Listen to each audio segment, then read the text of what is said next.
messieurs, bonsoir. Je souhaite la bienvenue sur le plateau de la Grande Team. Ravi de vous retrouver ce soir pour notre rendez-vous sportif quotidien. Allez, je vous invite à suivre le sommaire. Au menu de la Grande Team, aujourd'hui, LGT News. Éléphant, quelle est pour vous la bonne combinaison en attaque pour battre le Gabon? Ça fait l'actu.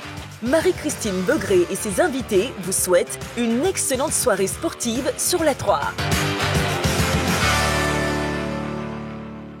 Alors c'est parti pour 1h30 d'émission en votre compagnie, très chers téléspectateurs. La question LGT, je vous la redonne. Donc, éléphant, quelle est pour vous la bonne combinaison en attaque pour battre le Gabon? Vous pourrez donc nous appeler sur le téléphone de la 3. Il s'agit du 27 21 59 93 99, 27 21 59 93 99. Et vous pouvez toujours continuer de nous écrire sur la page Facebook de la 3. Voilà. Bon, la team de ce soir est composée de Roger Stéphane, bonsoir. Bonsoir Marie-Christine. Dago Charles, bonsoir. Bonsoir Marie-Christine. Et d'Angelès, bonsoir. Bonsoir Marie-Christine. Voilà, pour la première partie, mais on sera rejoint plus tard par Coach Alain. Et pour le focus de ce soir, bien sûr, on aura un invité. On recevra donc le président de la Fédération ivoirienne de basketball, M. Moussa Diarra, avec lui, et on fera le débrief, le bilan surtout des All-Star Games. Ce sera tout à l'heure dans le focus. Mais pour l'instant, la première rubrique de cette émission, c'est LGT News. On y va. LGT News. Football à présent, gala, procès pro.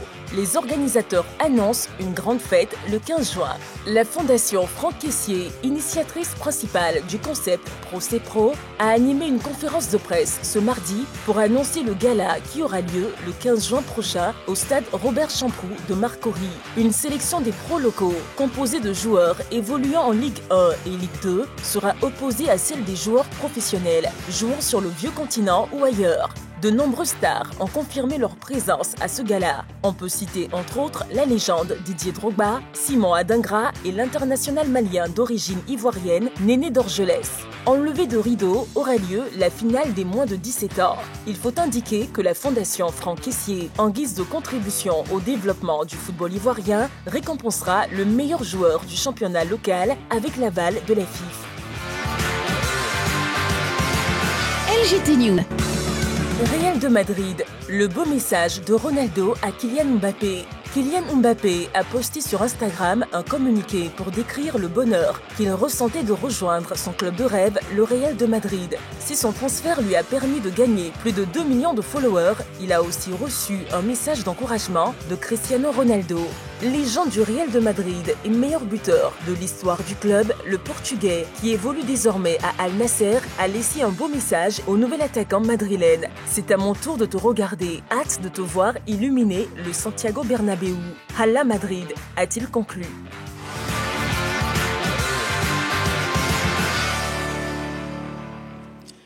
Une autre information complémentaire pour vous. Mbappé revient sur sa situation au PSG. En conférence de presse, Kylian Mbappé, sans langue de bois, est revenu sur ce qu'il a vécu au Paris Saint-Germain durant la saison. Propos rapportés par Infosport. On regarde. Voilà, Mbappé qui est revenu sur ce qu'il a vécu au Paris Saint-Germain. Dagocha. Écoutez, je suis écœuré, sinon étonné de voir Mbappé, grand joueur, venir étaler les histoires de vestiaire ici. Surtout que maintenant qu'il signe au Real Madrid, là où on l'attend pour d'autres challenges, il vient ressasser un peu son passé au Paris Saint-Germain, c'est pas intéressant. Moi, je pense que le Paris Saint-Germain lui a tout donné.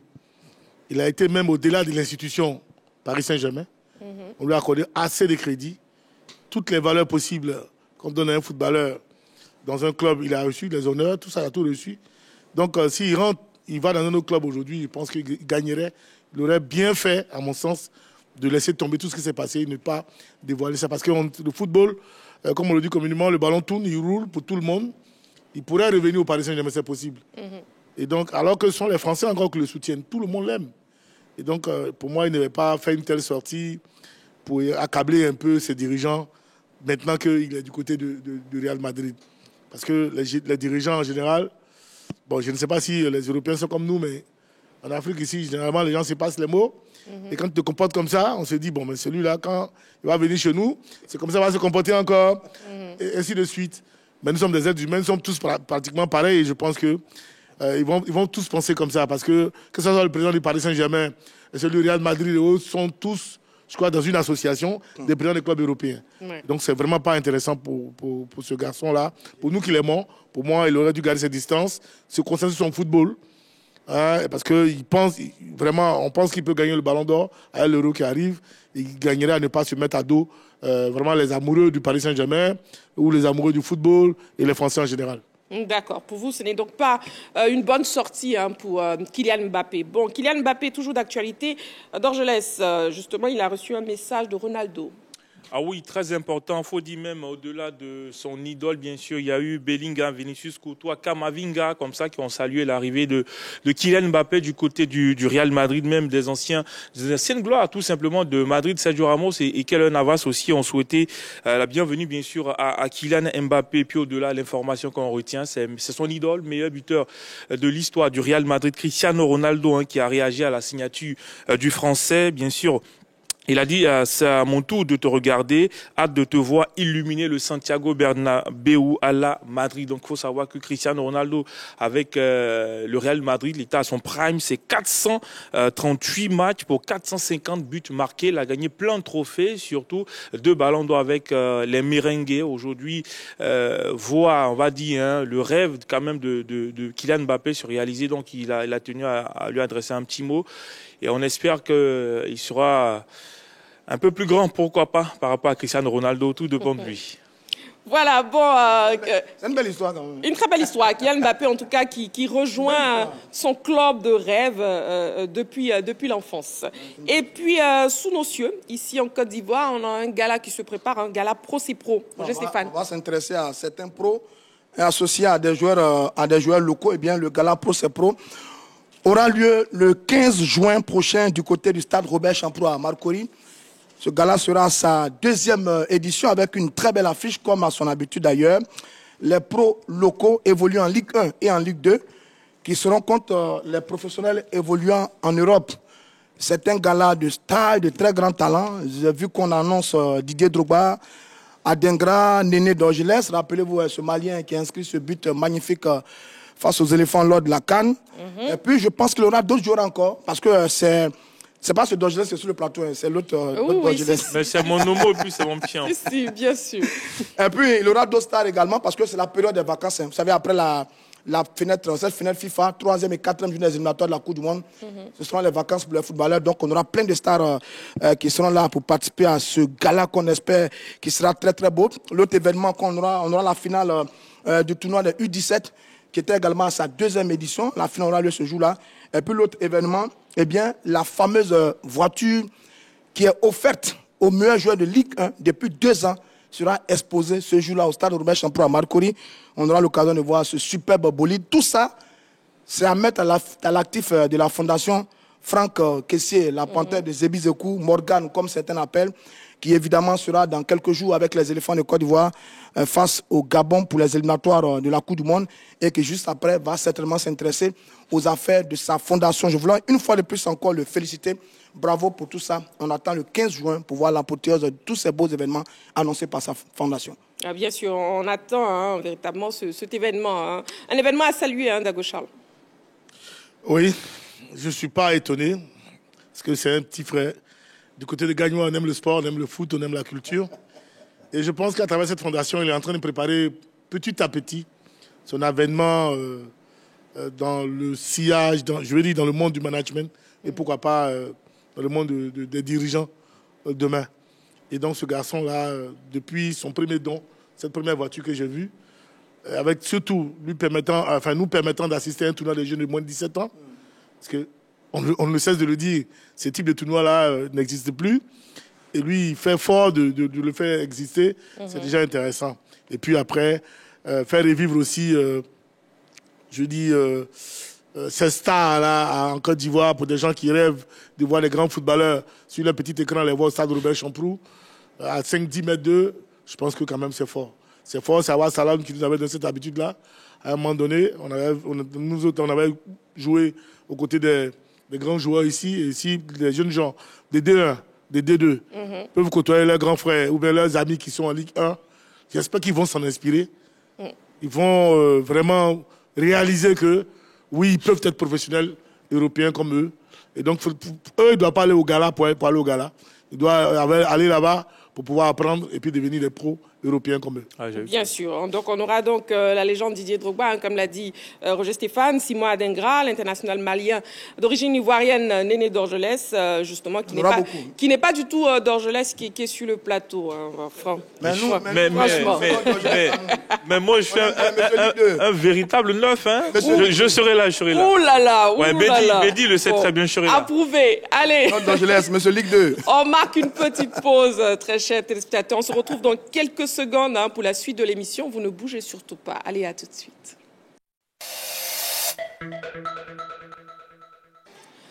Nous sommes de retour sur le plateau de la Grande Team, bien sûr, toujours en direct sur la 3. La question LGT de ce soir, n'oubliez pas, éléphant, quelle est pour vous la bonne combinaison en attaque pour battre le Gabon? Donc, vous pourrez participer à l'émission en nous appelant au 27 21 59 93 99. Pour l'heure, nous parlons basketball et c'est dans le focus.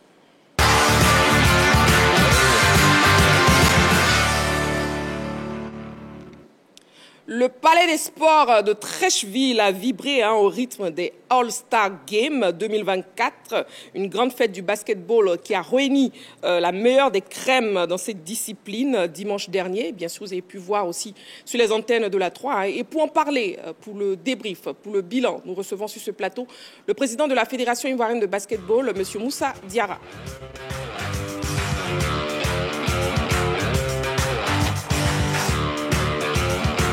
On vous laisse vous installer.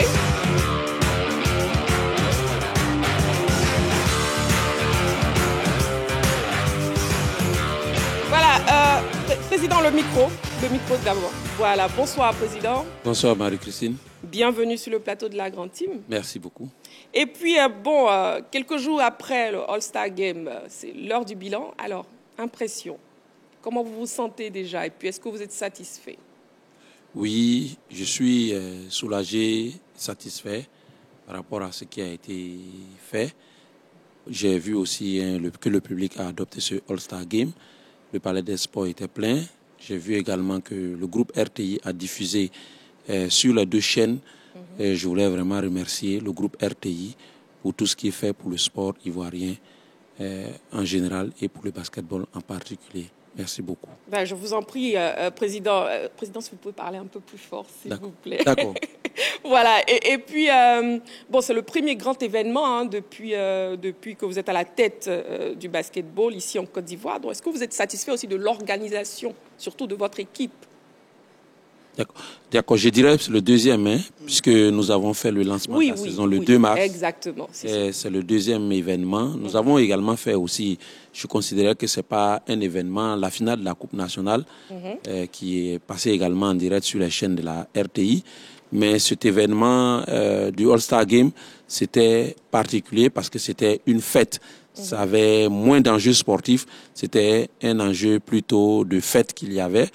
Je peux dire que de manière générale, je suis satisfait de l'organisation. J'ai été satisfait également de la mobilisation des Ivoiriens pour ce All-Star Game. Le public, en tout cas, qui a répondu vraiment présent.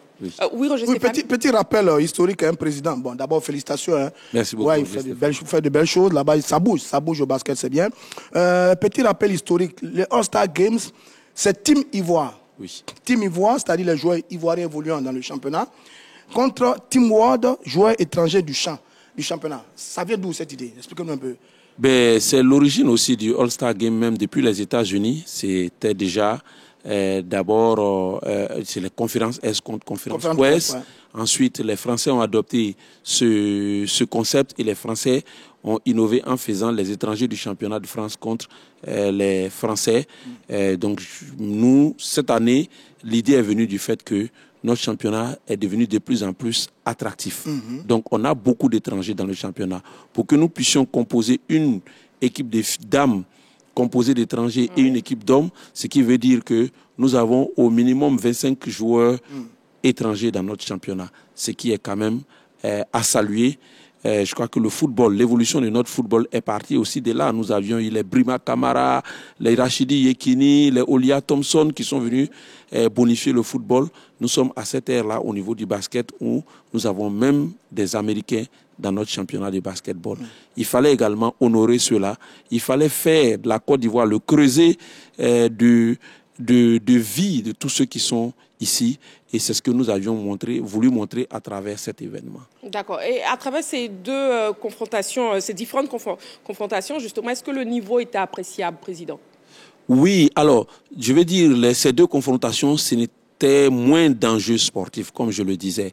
C'était surtout dire à ces étrangers que vous êtes des stars chez nous, mais également sélectionner les meilleurs Ivoiriens du championnat. Et je crois que tous les joueurs qui ont été sélectionnés ont été honorés. Si vous avez vu, nous avons écrit leur nom derrière les maillots. Oui. Ils ont été honorés, on les sentait en joie. Je vais m'excuser auprès de ceux qui n'ont pas été sélectionnés. J'ai vu quelques joueurs malheureux qui sont des très bons joueurs du championnat, qui n'ont pas été All-Star, mais il fallait en trouver 12. On ne peut pas prendre tout le monde. J'ai vu que certains étaient malheureux. J'ai reçu quelques messages. Je veux dire de continuer à travailler. S'il y a des critères qui sont peut-être qui peuvent être subjectifs, mais cela viendra. Je crois que tout le monde est honoré lorsqu'il est choisi dans ce type d'événement. Après, on a eu des finales très serrées. Chez les dames, 90 à 69 pour les World. Et puis chez les garçons, ils voient plus le dessus, heureusement. 88, 86, 2 petits points. C'était pas mal quand même en termes de niveau, de resserrement de niveau. Oui. Surtout chez les hommes. Oui, chez les hommes, je crois que c'était l'esprit All-Star Game.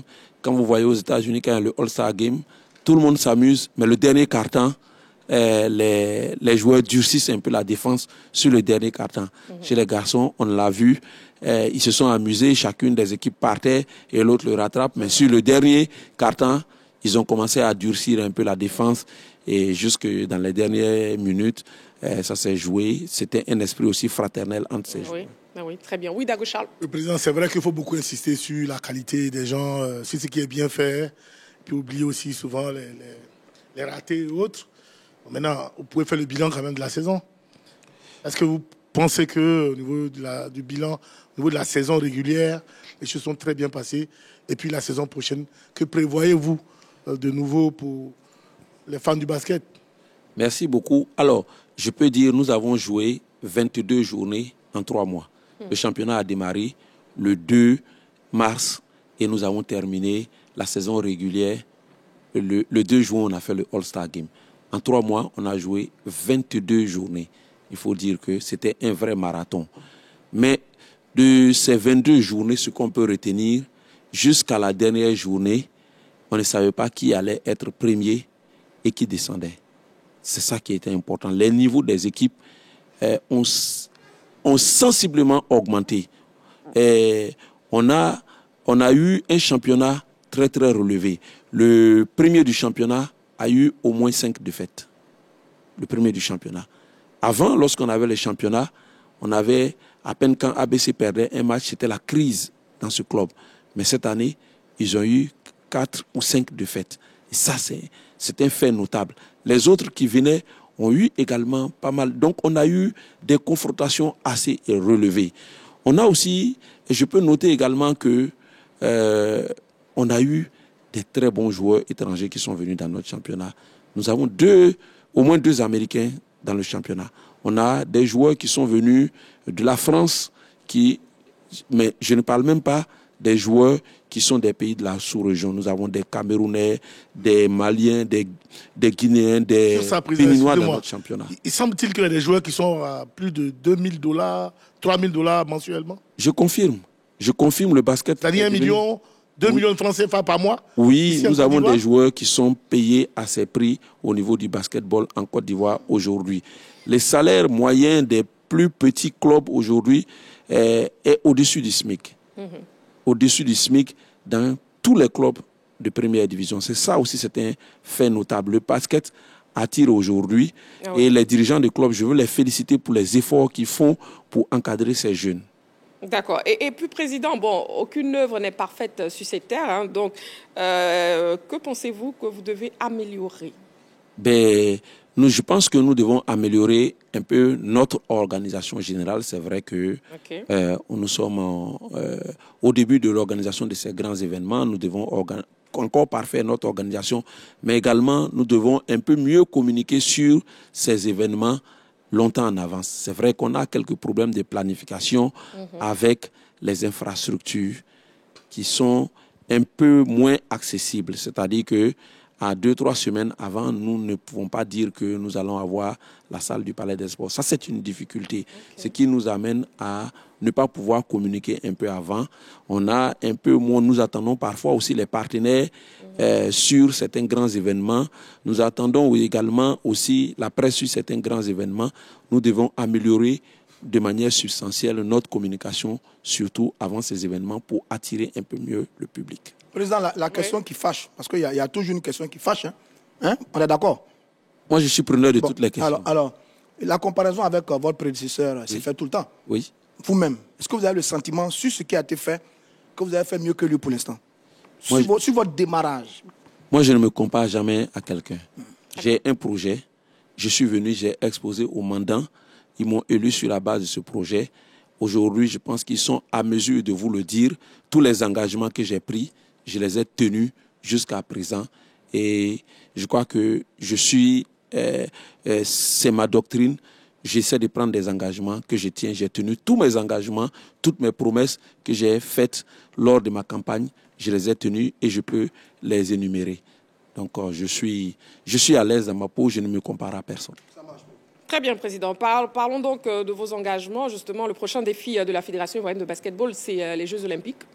Alors, qu'en est-il pour la préparation? Nous entamons très bientôt la préparation. À compter du 8 juin, nous commençons le regroupement des premiers joueurs à Bruxelles pour commencer les entraînements. Nous allons rester à Bruxelles du 9 quasiment au 19 juin. À Bruxelles, nous allons avoir 2 matchs amicaux. Et ensuite, nous partons à Madrid du 20 jusqu'au 30 juin, où également nous allons avoir 2 matchs amicaux. Et de Madrid, nous allons nous envoler pour Porto Rico, où nous allons du 2 au 7 essayer d'arracher notre qualification pour les Jeux Olympiques. Alors, Président, vous avez reçu un coup magnifique. C'est Mo Bamba, le joueur de la NBA. Il a reçu son passeport le 12 mai dernier, si mes notes sont bonnes. C'est un garçon qu'on avait longtemps annoncé avec la sélection. Vous l'avez eu, c'est ça, hein? Oui. Alors, tout va bien. Il est prêt, il va venir jouer pour nous, ça va, tranquille. Mais il est plus que motivé. Malheureusement, comme on ne vient pas avec le portable sur le plateau, j'ai le message de Mo Bamba qui me dit... Non, on vous croit, Président. Qui me dit ceci, qui me dit de lui donner tous les plans de jeu, les systèmes de jeu pour qu'il s'habitue au système FIBA. Il me dit également, parfois, il m'envoie des messages pour dire quand est-ce qu'on commence. Et il est super motivé pour venir, pour rencontrer ses coéquipiers, pour commencer à jouer avec nous. Il a été honoré de recevoir son passeport et son maillot. Il est très excité de jouer avec la Côte d'Ivoire. Il nous rejoindra lors des préparations. Il m'a dit, je veux passer le maximum de temps avec mes coéquipiers pour mieux les connaître avant la compétition. C'est très bien. C'est très bien en tout cas. Et Président, vous pensez qu'on a toutes nos chances pour les JO? Oui, nous avons toutes nos chances pour les JO. La Côte d'Ivoire regorge de talents. Nous avons, dans la même veine de Mo Bamba, nous avons Kevin Yebo, qui joue en Allemagne, qui hésitait encore, dont le championnat ne finit pas assez tôt. Je crois qu'il va finir autour du 13. Donc, il viendra. Il a donné globalement sa parole. Lui, il est un peu moins bavard que Mo, mais il a donné sa parole. Il est de plus en plus convaincu par notre équipe. Il viendra. Et nous avons une formidable équipe. Vous avez vu Solo, qui est lors de la balle. Tout le monde sera là. Donc, par rapport à ça, je crois qu'on va se battre pour essayer d'arracher notre qualification. Bien sûr. Alors, M. Moussa Diarra, président de la Fédération ivoirienne de basketball, un mot de fin. Ce que je voulais déjà je vais remercier les autorités ivoiriennes, à commencer par le ministre délégué auprès du Premier ministre chargé des sports et du cadre de vie, M. Adji Mesh Silas, qui a distrait de son temps pour passer 5 heures de temps avec nous au Palais des Sports. Et vraiment, je crois que ça montre tout son amour pour le sport en Côte d'Ivoire. Je voulais également remercier le ministre du patrimoine, du portefeuille de l'État et des entreprises publiques, M. Moussa Sanogo, qui ne manque aucune occasion de venir nous soutenir. Il était également là. Les directeurs généraux au niveau du ministère des Sports, le directeur général de l'INGS, le directeur général de l'ONS, ils étaient tous présents. Mais également nos partenaires qui nous soutiennent dans l'organisation de tous ces événements. Je veux remercier les anciens du basket qui essaient également de venir tant qu'ils le peuvent pour pouvoir relever le niveau du basketball, le public. Et je vais peut-être dire un mot à l'endroit du groupe RTI qui soutient le sport de manière générale et qui est en train de faire du basketball un sport qui est un sport national. Et enfin, le public ivoirien qui répond favorablement à notre offre de basketball. Je vais inviter d'autres partenaires à venir soutenir le basketball parce que les jeunes commencent à aimer ce sport pour que ces jeunes-là, nous puissions les occuper sainement par cette discipline. Voilà un peu les derniers mots et le public ivoirien pour soutenir l'équipe nationale qui va chercher cette qualification historique pour les JO. C'est vrai que ce n'est pas à Abidjan, mais en prière et à travers la télé, je veux vous demander à tout le monde de soutenir notre équipe nationale qui a toutes ses chances de qualification pour les Jeux olympiques. Bien sûr. Merci beaucoup, en tout cas, Moussa Diarra, président de la Fédération ivoirienne de basketball. Merci de répondre toujours présent à notre appel ici sur la 3 et particulièrement dans la grande team. Merci beaucoup et bonne chance pour la suite. Merci beaucoup. Merci au groupe RTI. Merci à la 3. Voilà. On marque une petite pause, hein, surtout dans quelques secondes. Surtout, vous ne bougez surtout pas pour la suite de notre émission. À tout de suite.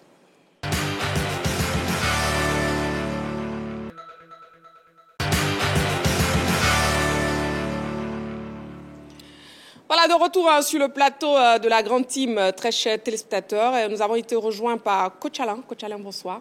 Bonsoir Marie-Christine. Voilà, donc avec vous, on passe directement à l'actu.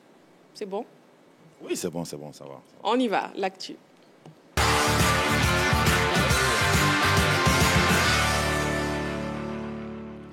Allez, la question LGT, éléphant. Quelle est pour vous la bonne combinaison en attaque pour battre le Gabon? Pour participer à l'émission, vous pouvez nous appeler pour nous donner vos différents avis au 27 21 59 93 99 et vous pouvez toujours continuer aussi de nous écrire sur la page Facebook de la 3. Les éléphants seront à l'épreuve donc des Panthères du Gabon ce vendredi 7 juin au stade Amadou Gon Coulibaly de Korogo. La ligne d'attaque du 11 de départ du sélectionneur MS Faye sera l'une des curiosités de cette rencontre. Regardons cet élément préparé par la rédaction et après nous on en parle sur le plateau de la grande team. L'équipe nationale de Côte d'Ivoire. Alors, on ouvre donc le débat avec vous sur le plateau Coach Alain, Dorgelès, Roger Stéphane et Dago Charles. Donc, avec la question LGT, quelle est pour vous la bonne combinaison en attaque pour battre le Gabon?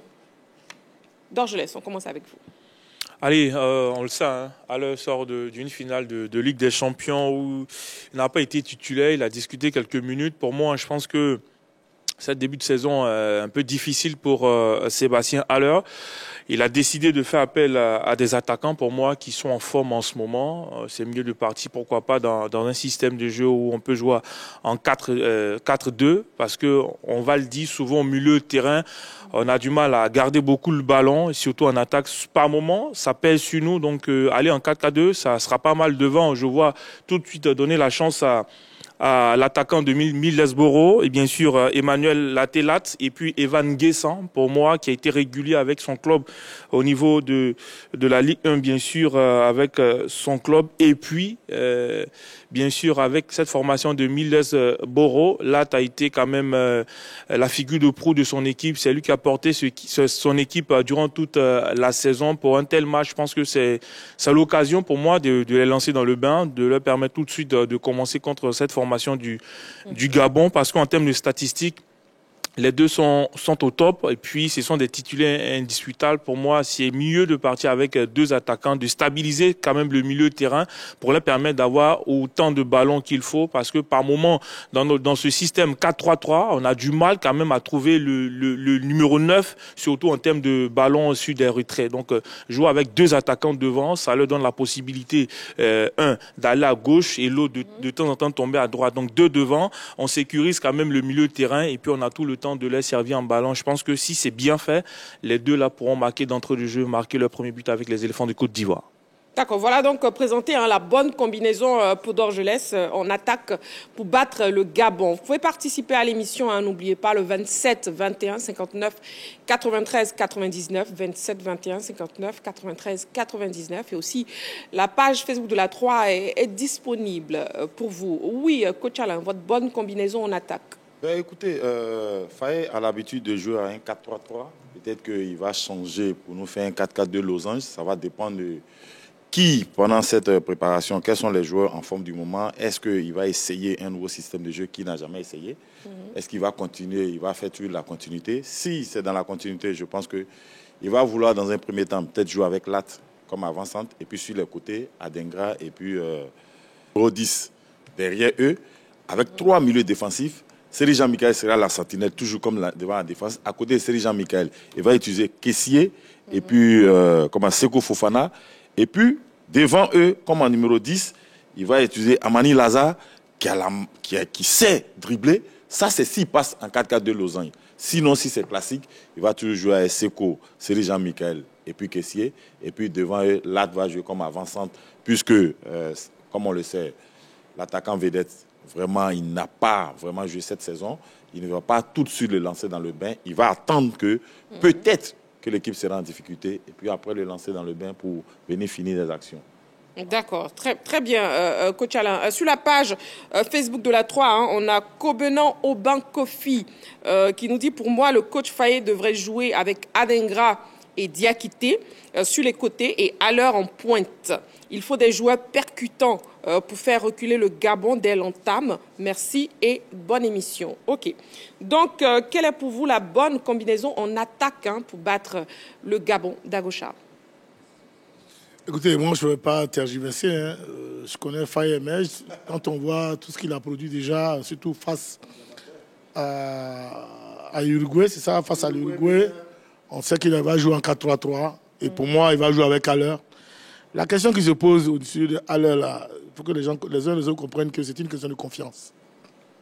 Ce poste d'avant-centre, là, ce n'est pas un poste qu'on donne à un novice. Tu peux avoir marqué 20, 30 buts dans ton championnat. Le maillot de l'équipe nationale, on ne le porte pas comme ça. Voilà, on ne le porte pas comme ça. D'abord, ceux qui sont les 4 nouveaux qu'il a appelés, Lat et autres, sont de très bons joueurs, c'est vrai. Mais il faut leur donner le temps de vivre dans ce groupe-là. Puis voir comment ils se comportent dans ce groupe. Voir si certains atomes sont crochus les uns avec les autres. C'est tout ça qu'on regarde avant de titulariser quelqu'un dans un match d'une telle intensité, d'une telle importance.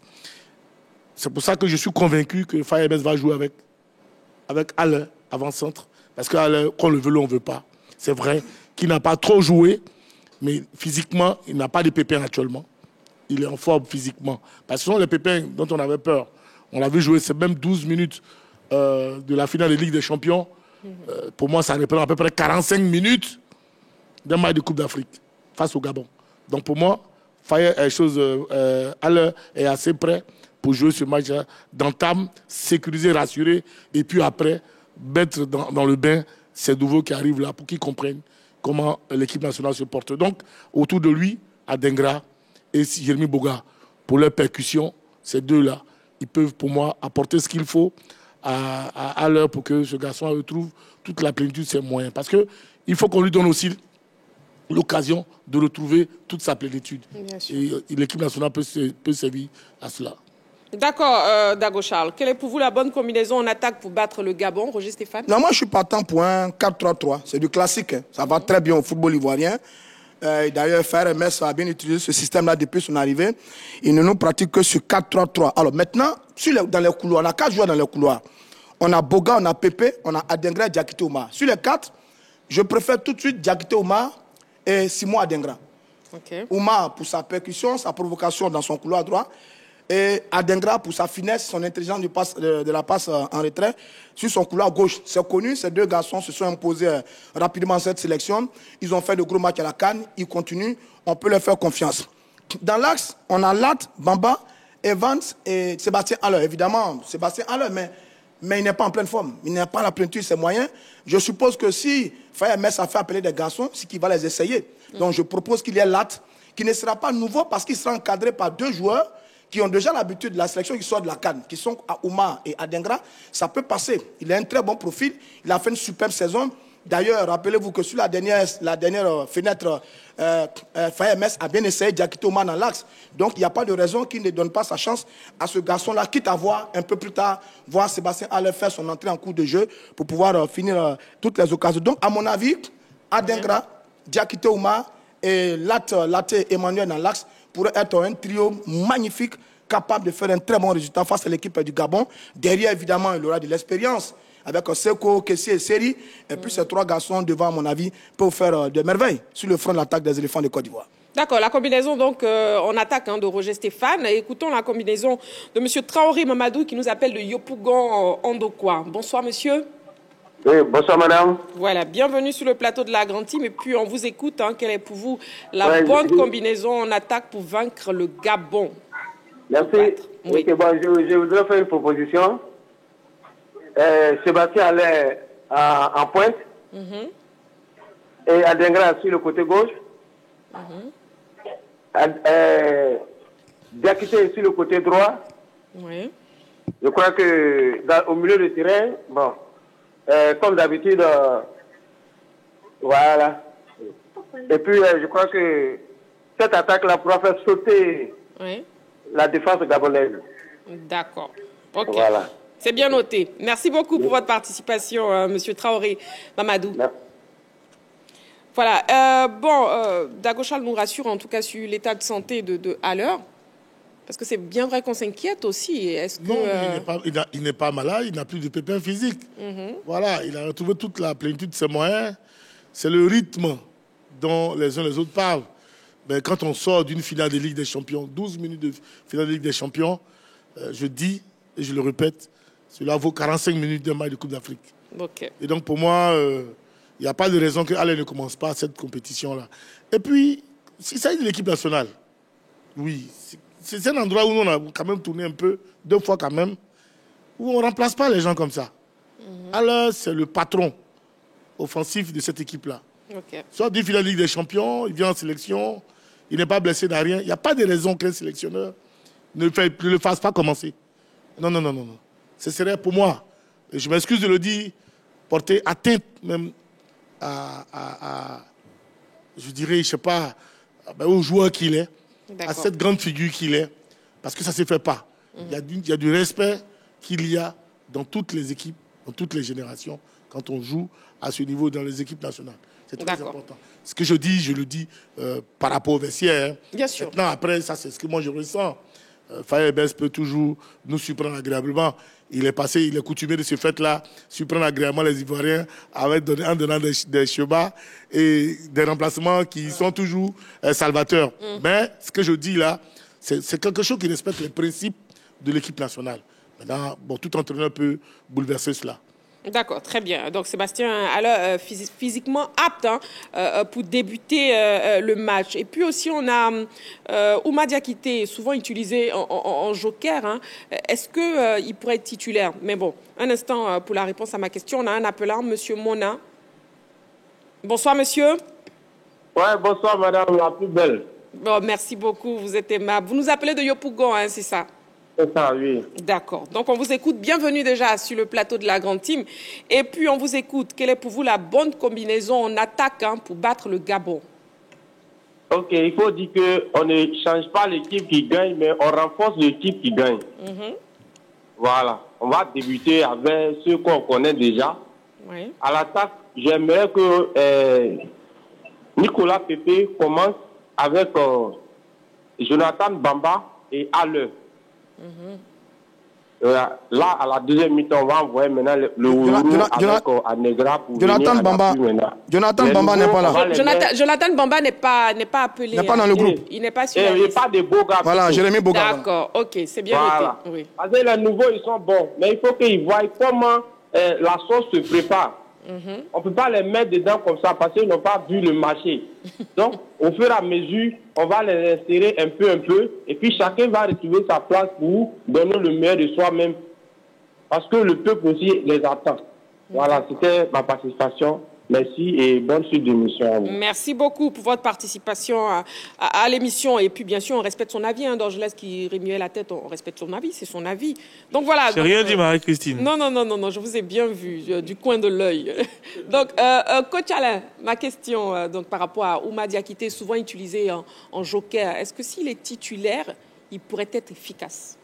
Ben écoutez, avec tout ce qu'il a montré cette saison après la CAN, je pense que la phase retour du championnat, il a joué titulaire, il a fait de gros matchs.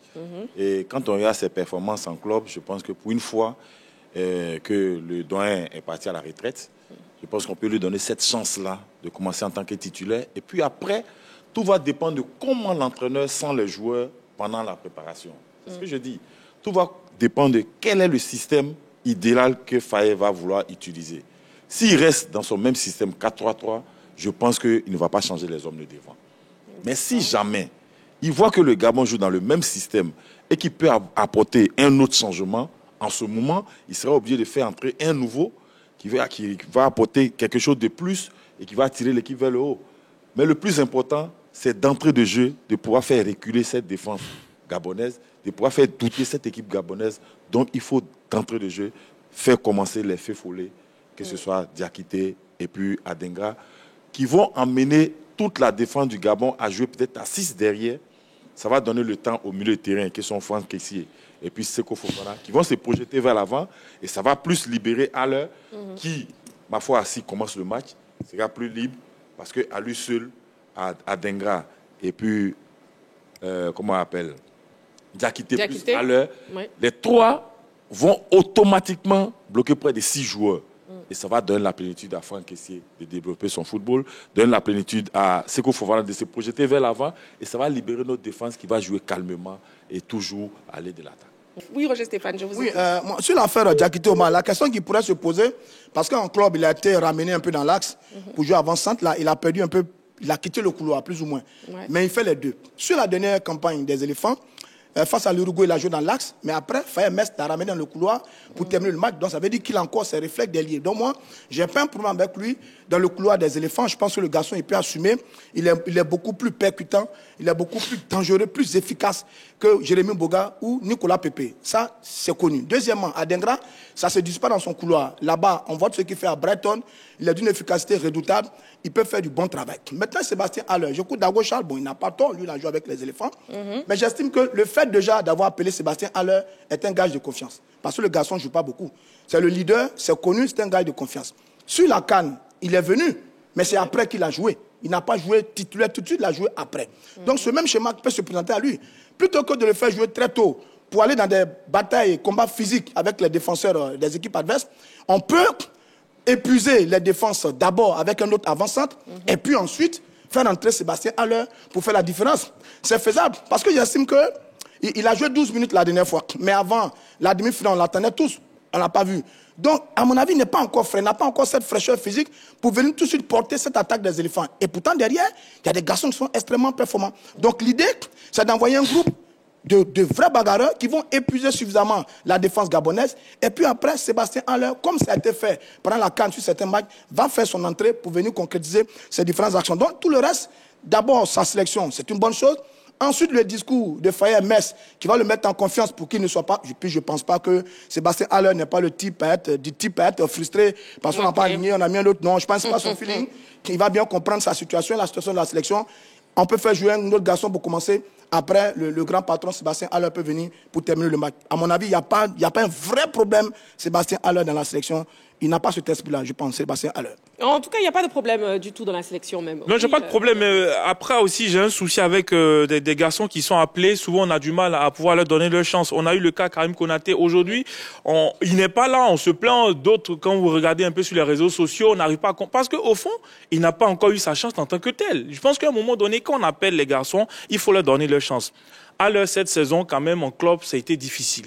Sur la Ligue des Champions, on a vu ce que ça donnait. On ne dit pas que à l'heure reste à l'heure quand même, mais je pense que on est capable aujourd'hui. On a deux gars qui sont en forme, qui ont fait une saison pleine, magnifique, mieux que à l'heure, même au niveau des statistiques. Pour moi, ça ne gêne pas d'entrée de jeu, de leur permettre d'entrer dans le tempo. Pour entrer dans un groupe, c'est pas compliqué, ça se passe sur le terrain. Dès le premier toucher de balle, si vous êtes dans le match, vous êtes dans le match.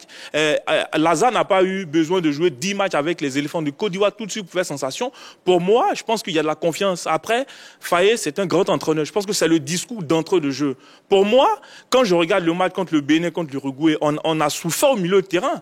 Oui, parce qu'on a joué à 3 attaquants devant, mais regardez au milieu de terrain, on s'est fait balader avant de se retrouver. Pour moi, dans ce match à venir contre le Gabon, c'est d'abord le milieu qu'il faut stabiliser. Si on réussit à stabiliser le milieu de terrain, pour marquer les buts, pour moi, aujourd'hui, on a des garçons capables de marquer les buts. On peut avoir à l'heure devant, et puis si les ballons n'arrivent pas, on fait comment? Pour moi, oui, il sera là, il peut être même le joker, mais cette fois-ci, vraiment, qu'on ait les nouveaux qui sont là d'entrée de jeu pour voir de quoi est-ce qu'ils sont capables et qu'est-ce qu'ils peuvent nous apporter devant. Le gros souci pour moi, c'est pas en attaque, mais c'est de stabiliser notre milieu de terrain. Très bien, Dorgelès. Bon, ce soir, on parle plutôt de l'attaque. Hein, donc, bon, voilà. On a un appelant, hein, Monsieur Kwasi, qui nous appelle de Koumassi. Bonsoir, monsieur. Oui. Bonsoir, monsieur. Oui, bonsoir, madame. Bienvenue sur le plateau de la Grande Team. Et puis, on vous écoute. Hein, quelle est pour vous la bonne combinaison en attaque, justement, pour battre le Gabon? Bon, pour moi, la combinaison est plutôt claire. Parce qu'on va quand même jouer un match qui est très important. Oui.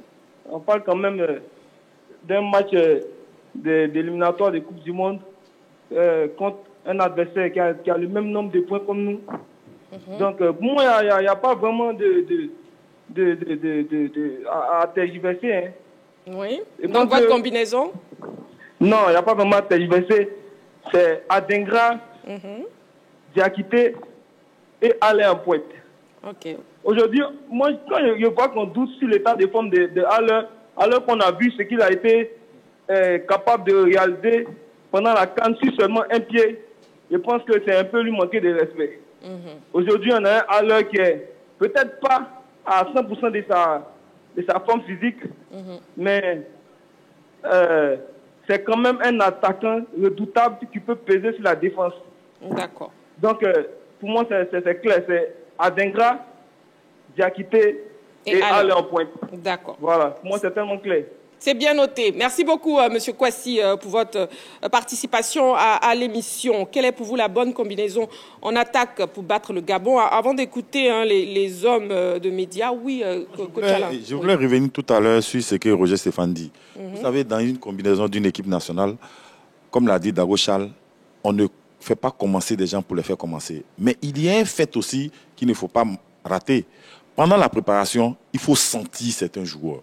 Certains joueurs qui vraiment sont en pleine forme, qui vraiment sont capables de tirer leur épingle du jeu. En ce moment, si l'entraîneur estime, comme je le dis toujours, s'il estime que c'est vrai, son attaquant vedette est là, mais avec tout ce qu'il a vu, il aura un discours avec son attaquant vedette pour lui dire, voilà comment je sens les choses, voilà comment je vois cette rencontre. Je souhaiterais peut-être que tu attendes, ou bien je te fais commencer. Si tu sens que tu n'es pas en forme à 100% de tes moyens, automatiquement, on peut te changer. Tout va dépendre de quel sera le discours de Faye MS avant que les jeunes gens ne quittent Abidjan pour aller à Korogo. D'accord, très bien. Bon, maintenant, écoutons les hommes de médias, justement, qui donnent leur avis sur la combinaison en attaque. On écoute. Je vois Jérémy Boga qui a fait une très belle saison surtout une très belle fin de saison avec l'OGC Nice. Il sera très percutant sur le côté droit de l'attaque. Et à côté de lui, je vois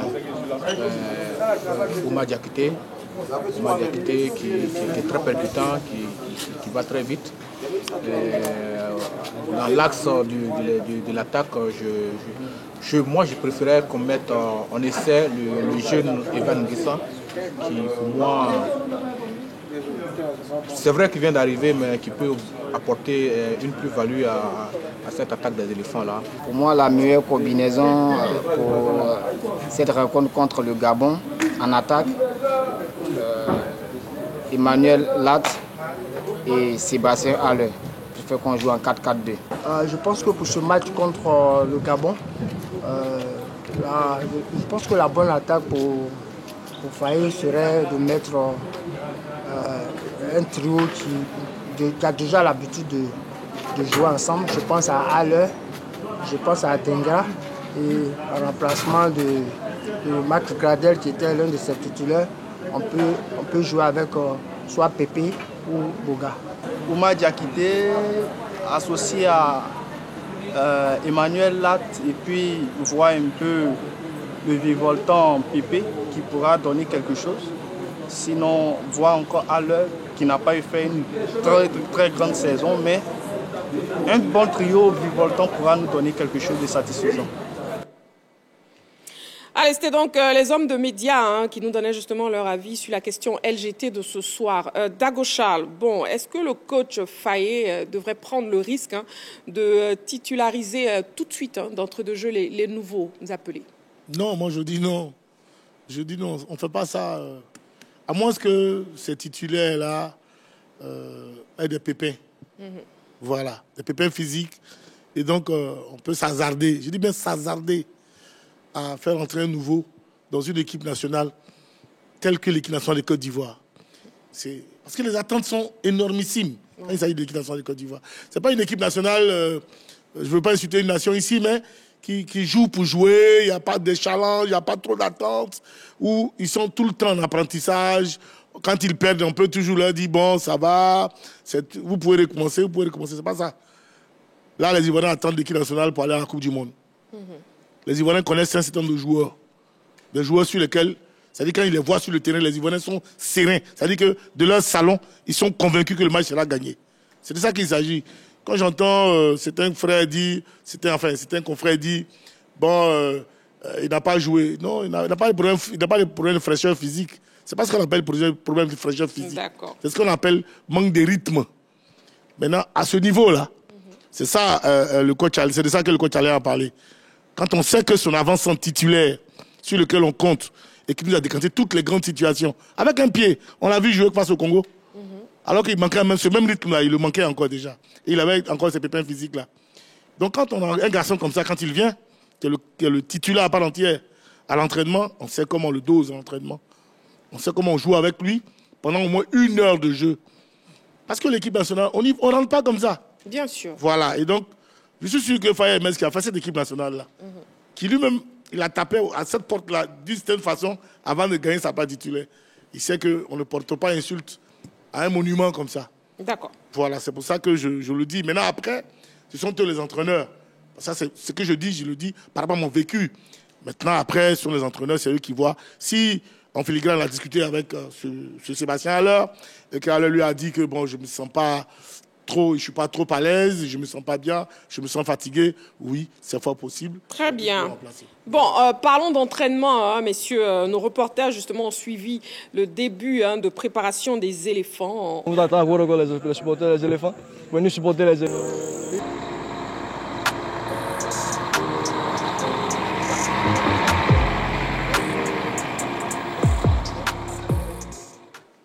Voilà, on a pu voir donc la préparation des éléphants. Une très belle ambiance, coach. Oui, une très belle ambiance dans la mesure où les jeunes qui sont arrivés, ils ont été très bien intégrés. Vous voyez, quand là s'exprime, quand les autres s'expriment, ça veut dire qu'ils ont été tellement bien intégrés qu'aujourd'hui, ils sont prêts à donner le meilleur d'eux-mêmes. Donc vous êtes rassuré après avoir vu cette bonne ambiance au sein du groupe? Depuis l'aéroport, depuis l'hôtel, tu vois, les enfants, il y a une bonne ambiance, on est rassuré. Je voulais revenir sur un petit fait. Rapidement, oui, parce qu'on doit avancer, oui. Le rythme qu'un joueur, quand ton titulaire n'a pas de rythme, on a déjà parlé de ça. Il faut forcément lui donner le rythme pendant les enfants. D'accord, très bien. Bon, j'aimerais dire que les éléphants s'envoleront donc demain pour Korogo. Ils auront donc leur dernière séance d'entraînement au stade Amadou Gon Coulibaly le jeudi 6 juin, précédé de la conférence de presse d'avant-match. Voilà. Bon, écoutons le public sportif ivoirien sur la question LGT de ce soir. On y va. L'attaque Diakité Ouma, Sébastien Haller et Adengra. Ah oui, parce que sur les côtés, vraiment, ça peut aller avec eux parce que là, ils vont vite. Ça va permettre à Haller, rapidement, comme il revient dans la compétition, d'assurer le plus rapidement. Et puis maintenant, si on peut faire jouer le second attaquant qui est Lat, ça va être une bonne chose. Parlons de l'attaque, je pense que Haller et Adengra et Pépé vont faire l'affaire. Mais certainement, ils seront jokers. Aussi, on a Boga qui est au top de sa forme également. Donc, je vais dire, le choix reviendra à l'entraîneur. Je souhaiterais qu'on aligne Haller, Ouma Diakité et Adengra. Pour Adengra, il a la vivacité d'un de nos anciens joueurs, Gervinho. Bon, c'est là, moi, je choisis Adengra à ce poste. D'ailier gauche. Il est droitier, mais il joue des deux pieds. Bon, pour cela, moi, je le choisis sur l'aile. Bon, pour le cas de Sébastien Haller, bon, il a la trempe de l'attaquant Didier Drogba. Donc, c'est mon choix. Bon, maintenant, Ouma Diakité, il pèse beaucoup aussi les défenses adverses. Il fait beaucoup de percées. Il donne de bons ballons à Sébastien Haller. Je vois Adengra, Haller et Diakité. C'est trois joueurs parce que Adengra, il nous a prouvé qu'il était très fort pendant la CAN. Moi, je ne le connaissais pas. Ça a été une découverte, moi. Et puis, waouh, contre le Mali, en tout cas, il nous a sauvés à la dernière minute. Donc, Adengra, il mérite sa place. Et Haller aussi également, il a été aussi le sauveur dans cette même CAN-là. Et le rourou, c'est le rourou, hein. Voilà, donc l'avis du public sportif ivoirien sur la question LGT, justement formulée ainsi. Quelle est pour vous la bonne combinaison en attaque pour battre le Gabon? Nous avons un deuxième sujet pour l'actu de ce soir et c'est le Cameroun. On va s'intéresser justement au Cameroun. Bon, lion indomptable, on peut dire que rien ne va plus véritablement, alors qu'on croyait que la crise dans le football camerounais achevée avec la rencontre de la semaine dernière au siège de la fédération. Les hostilités ont repris contre toute attente hier, en pleine période de préparation, les Lions indomptables pour les éliminatoires de la Coupe du Monde 2026. Bon, qu'est-ce qui se passe, messieurs, encore au Cameroun? Roger Stéphane. J'avoue que moi, je ne comprends absolument plus rien à ce qui se passe au niveau de la FECA Foot au Cameroun. On pensait que tout était réglé. On pensait que tout était réglé parce qu'après la réunion, bon, ce qui se passe, c'est que l'équipe a du mal à se préparer en ce moment. C'est vrai qu'elle a eu sa séance d'entraînement hier lundi, mais un séance d'entraînement sans les équipements, sans le matériel, sans le ballon. Voilà, sans les ballons qui ont été bloqués par la FECA Foot, la Fédération camerounaise de football, parce que justement, l'encadrement, le staff technique des TOFIS n'a pas pu avoir accès aux joueurs, etc., etc. Donc, il y a encore des échauffourées. Ils ont décidé de partir et en partant avec tout l'équipement. Donc, l'équipe de Mabry s'est retrouvée sans équipement. Il semble qu'ils ont acheté rapidement des équipements à la hâte. Et puis après, ils ont pu faire une séance d'entraînement. Donc, voilà le nouvel épisode qui est un peu embarrassant.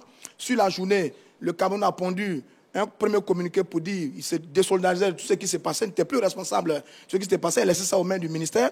Mais j'ai cru voir, avant de venir sur le plateau, un autre communiqué, vrai ou faux, on va le confirmer plus tard, un autre communiqué qui semblait dire que la fédération s'engage à respecter tous ses engagements avec la FIFA pour ce match. Bon, ça, on va attendre la confirmation.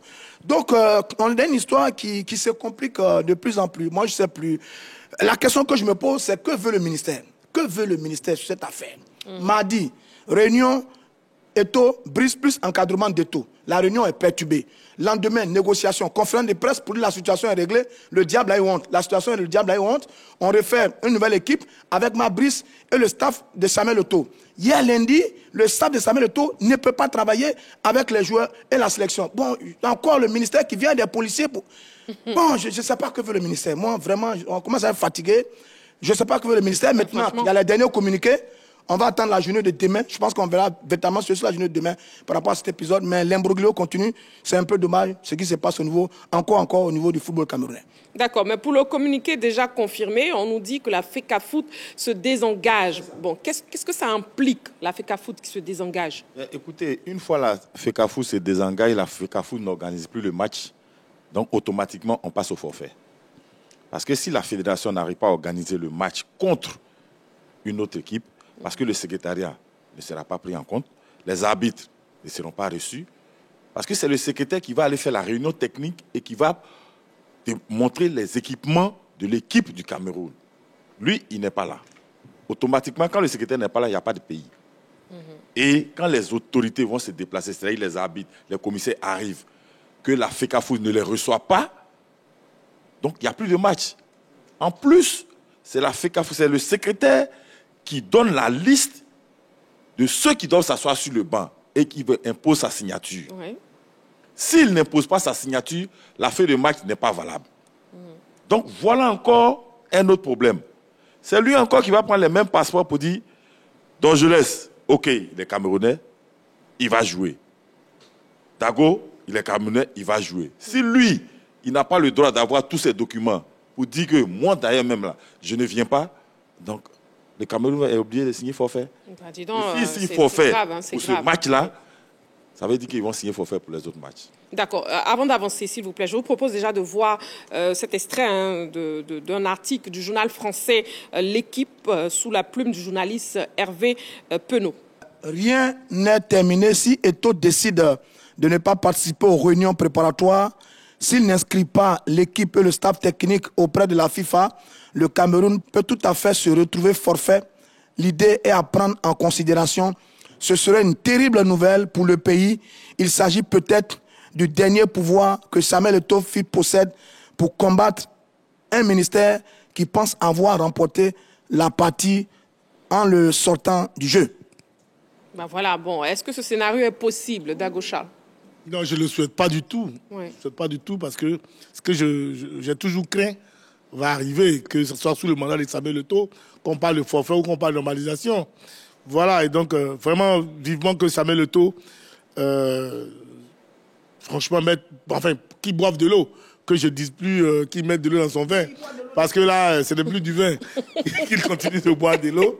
Et qu'au nom de son pays qu'il aime tant, parce que Samuel Eto'o il aime tellement le Cameroun, il en parle tellement partout, qu'au nom de cet amour-là, je voudrais qu'il boive maintenant de l'eau et qu'il leur donne le cachet.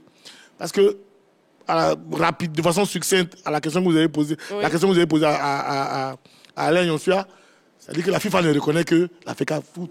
Oui. La FIFA ne reconnaît pas le ministère.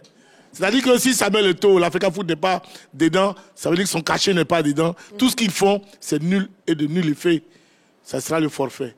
Donc, vraiment, une fois de plus encore, le petit Chi pense à la nation, pense aux Camerounais, laisse tomber. Donne-leur le cachet, donne-leur tout ce qu'ils veulent.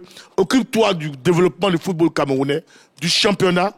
Et si... Parce que je suis convaincu que si on laisse ce Mabrice-là, ce faux entraîneur-là, si on le laisse tout seul au ministère, ils vont perdre les 2 matchs à venir. Et c'est la nation camerounaise qui va demander des comptes à ce ministère-là. Et s'ils gagnent? Qu'ils continuent. S'ils gagnent, c'est tant mieux. S'ils gagnent, c'est tant mieux parce que c'est ce qu'ils veulent. Mais au moins, Samuel doit rester droit dans ses bottes. Parce que son rôle premier, ça, il faut toujours le souligner. Le rôle premier d'un président de fédération, c'est le développement du football local. Donc Samuel Eto'o devra se concentrer sur l'organisation des compétitions du football camerounais, puisque le ministère ne voudrait plus qu'il s'occupe de l'affaire de l'équipe nationale. C'est vrai, c'est une incongruité. Hein. Je prends juste un raccourci, parce que le ministère lui crée tous les problèmes. C'est pour ça que je le dis. Donc qu'il leur donne tout ce qu'ils voulaient, qu'ils doivent, ce à quoi ils ont droit, et que lui s'occupe du développement du football camerounais. S'ils ont perdu, ils vont rendre compte au peuple camerounais. S'ils ont gagné, ils vont continuer. Mais qu'on entende demain que le Cameroun est forfait, franchement, ce ne serait pas bon, non seulement pour le Cameroun, pour le football africain, mais ce serait même plus désastreux pour Samuel Eto'o. Très bien, voilà très bien, Dago Charles. Oui, je ne dirais pas non, parce que dans tout ce que Dago explique, quand même, le ministère voit. Le ministère le sait. Le ministère le sait. Donc pourquoi vous là forcément gérer l'équipe nationale, mais vous parlez de gérer même le développement du football. Le ministère, il est où? Dans le développement même du football, des infrastructures au Cameroun, ils sont où? On ne les voit pas. Pourquoi forcément sur l'équipe nationale, on veut faire plier Samuel Eto'o? Ce qu'il dit, il a tout à fait raison. Après, je pense qu'il a tout le temps d'analyser tout ça, mais je pense qu'on ne devrait pas faire ça quand même aussi à Samuel Eto'o. Quand même, depuis qu'il est là, quand même, ils ne sont pas passés loin même de gagner une CAN. Il est en train de faire quelque chose de très important. Pour moi, à un moment donné, le ministère aussi doit comprendre que c'est lui qui est le patron. Comme je le dis, il peut appuyer sur ça. C'est ce que Pénaud vient de dire, il peut appuyer dessus et puis on est là, on se regarde. Puisque vous voulez mettre les bâtons dans les roues, finalement personne ne gère, on est là qu'on regarde. Non, à un moment donné, je pense que faut laisser Eto'o faire son travail et on va demander aussi au président de la République quand même camerounais de regarder sur ce côté-là. Je pense que si lui il parle, je pense que tout ça c'est fini. Il suffit même qu'il parle et puis c'est gérer tout ça. D'accord, messieurs. Mais bon, dans cet environnement-là, que devient l'entraîneur Marc Brice? Moi, si j'étais à la place de Marc Brice, oui. Depuis le premier jour, j'ai pris mes valises et suis rentré chez moi. Parce que le ministère ne peut rien m'apporter. Mais lui, il insiste. Ça, je le dis, le ministère ne peut rien t'apporter. La seule chose que le ministère peut te donner là, ils vont te payer de l'argent, non? Ton salaire, non? Mais après, est-ce que tu seras créé dans un autre pays? Ça, c'est fini, ça. Parce qu'on va se dire quoi? Ce gars-là, quand il arrive dans son pays, il va aller voir le ministre et puis mettre les bâtons dans les roues du président de la fédération. Donc, du coup, aucun autre pays, aucune autre sélection ne va te rentrer en contact avec toi. Et puis, Samuel Eto'o c'est-à-dire qu'il a une victoire quelque part qu'ils ne savent pas. C'est lui qui a le secrétaire de la FECAFO. C'est lui qui a l'administration. C'est lui qui a l'administration. Ouais. Il dit, bon, il s'entraîne. Le jour du match, là, le nom de celui qui met sur la feuille de match, là, c'est lui qui s'assoit sur le banc. C'est ce qu'ils ne savent pas. Ils savent, mais ils font exprès. Parce qu'ils vous laissent, vous finissez les entraînements, vous mettez vos stratégies en place, vous êtes dans les vestiaires, non? Quand vous devez sortir, là, il y a un commissaire qui contrôle. À l'hôtel, on contrôle. Quels sont ceux qui doivent avoir accès au terrain? Marie-Christine, tu as fait entraînement, non?